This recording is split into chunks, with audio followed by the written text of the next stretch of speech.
దివ్య నీకే కాదు నాకు ఫ్రెండే. ఆ ప్లేస్లో ఎవరున్నా నేను అలాగే రియాక్ట్ అయ్యేవాడిని. అయినా నిన్ను ఇంప్రెస్ చేయడానికి నేనేం డ్రామాలు ఆడాల్సిన అవసరం లేదు. నువ్వు మారవని అర్థమైంది. నీతో కష్టం. ఓయ్ కామేష్, హలో. పిలిచింది నేనే. నా పేరు నచ్చలేదు కదా? ఒక మనిషి పేరు అందం కన్నా వాళ్ళ క్యారెక్టర్ ఇంపార్టెంట్ కదా.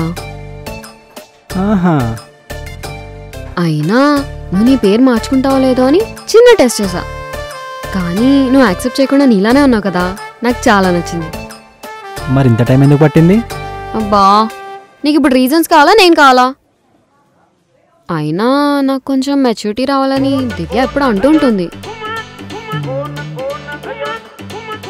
ఇప్పుడు సారీ చెప్పాలా ఏంటి? అవసరం లేదు. రామకోటిలాగా నా పేరుని కూడా కోటిసార్లు రాయి, సరిపోతుంది. హా?